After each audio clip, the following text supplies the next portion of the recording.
Ya, kalau menurut gue sih ini karena ketidakmengertian para hakim yang memutus masalah ini dan ketidakmengertian para jaksa serta ketidakmengertian para pengacara.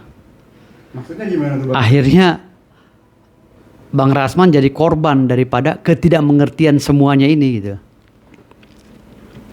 Ya maksudnya kalau kita mengacu kepada Undang-Undang Nomor 1 Tahun 2023 ya terkait dengan KUHP Merdeka, Kitab Undang-Undang Hukum Pidana Merdeka ya.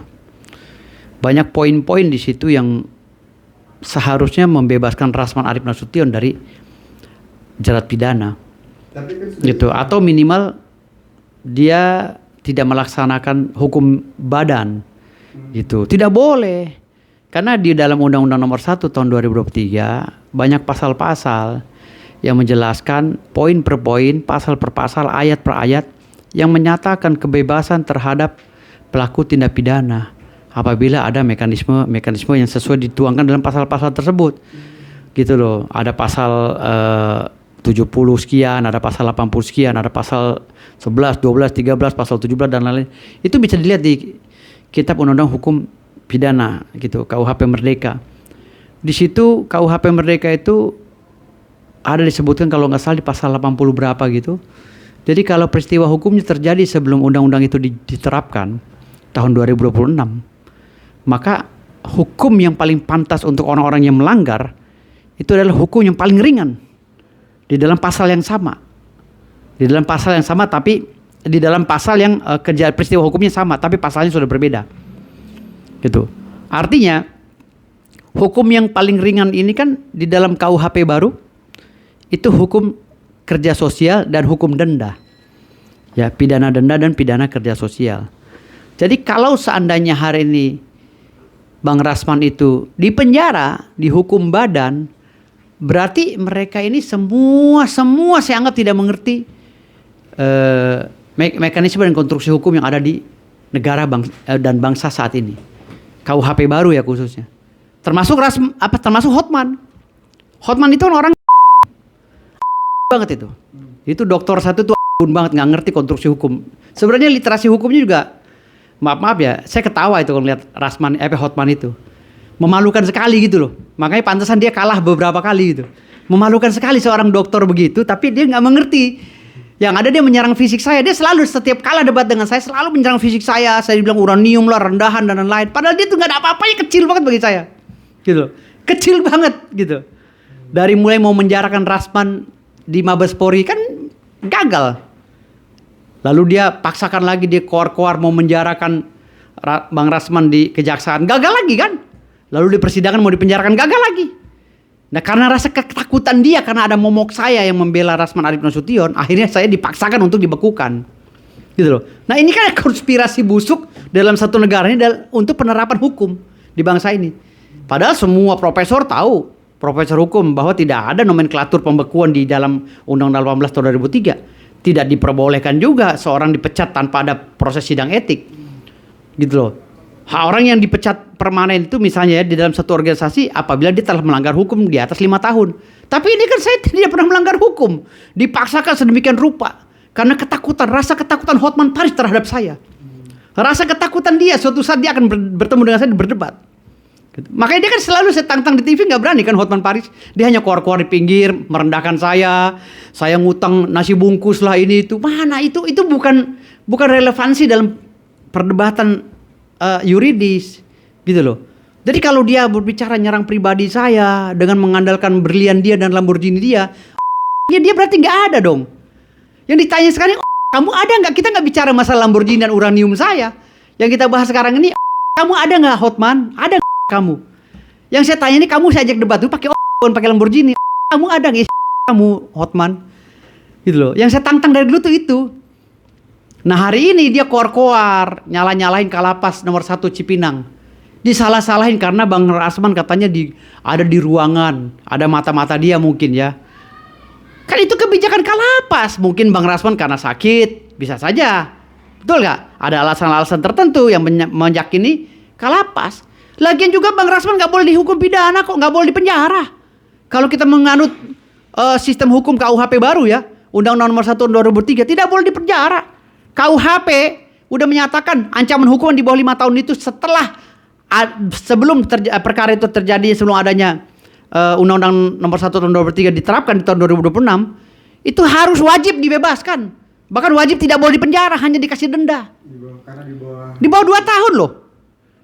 Harusnya dia menggunakan hukum percobaan. Kalau nggak hukum percobaan, hukum denda lah, berapa duit, ganti rugi gitu. Tapi ini kan hukum badan. Ini orang semua nggak tahu, dari mulai hakimnya, jaksanya, pengacaranya, nggak tahu semua konstruksi hukumnya. Makanya saya bilang ketawa, aduh, ngoceh-ngoceh, si Hotman ini ngoceh-ngoceh, penjarakan. Dulu dia pernah bilang, si Firdaus itu jadi tersangka di Mabes, ku datengin Mabes Polri, mana tersangka? Hah? Gue dipakein pasal contempt of court, sebentar contempt of courtnya belum ada kok, tahun 2025. Mau dipenjarain, paksa saya. Enak aja, emangnya saya ikan kau penjarakan? Emangnya saya bebek kau penjarakan gampang? Saya ini sultan, bos.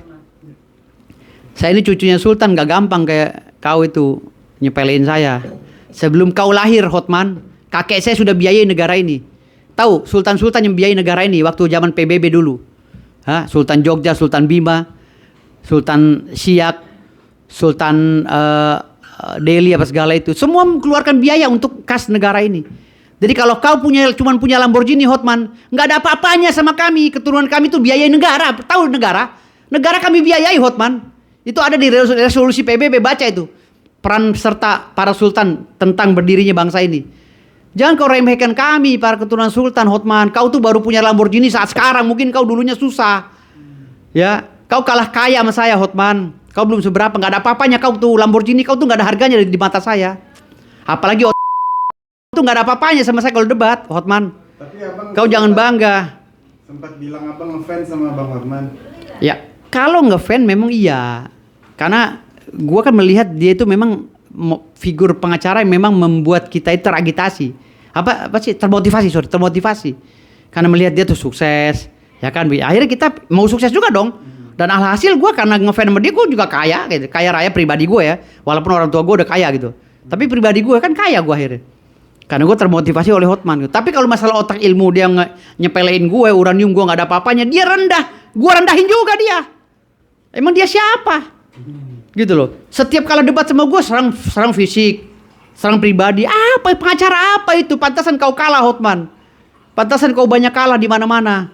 Kau tuh nggak ada apa-apanya, nggak ada isinya, Hotman. Kalau kau nggak dibantu sama teman-teman kau di kantor itu, teman-teman kau tuh tahu aku mantan polisi, mantan jaksa yang kerja di kantor kau tuh, aku tahu.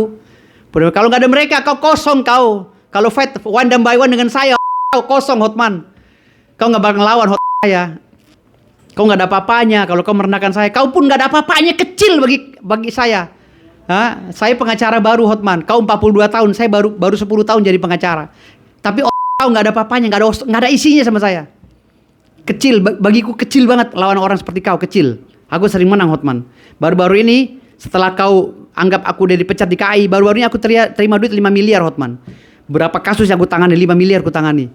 Ya, dibayar 1 miliar, 500 juta, 700 juta. Lumayan lah bagi aku kan, uang 5 miliar beberapa bulan ini kan. Gitu. Jangan sombong kau, Hotman ya. Jadi kalau kau bilang aku nggak ada apa-apanya, sorry Hotman ya. Kita sama-sama punya law firm, firma hukum. Di bawah kantor hukum aku ini ada 3.400 pengacara, di dalamnya ada profesor, purnawirawan dan lain-lain. Tahu kau? Law firm pembasmi tahu? Kau tahu law firm pembasmi?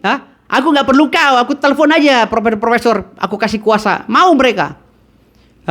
Jangan kau rendahkan kantor hukum kami. Kami ada bidang pajak, bidang arbitrase seperti kau aja banyak. Bidang korupsi ada pidana perdata, lengkap semua di kami. Apa lu gak ada kami ini? Apa lu pengen gua ada? Jadi kau jangan merendahkan saya ya. Saya ini leader di pembasmi. Tapi bagaimana bagaimana Bang Hotman memotivasi abang? Kan abang bilang kan dia memotivasi. Enggak dulu banget. Kalau sekarang saya nggak perlu motivasi dia. Orang saya udah sukses, lebih sukses dari dia. Ngapain saya motivasi? Kalau dulu iya, waktu saya baru-baru jadi pengacara, dulu saya masih di LBH, belum jadi pengacara, saya udah motivasi dia.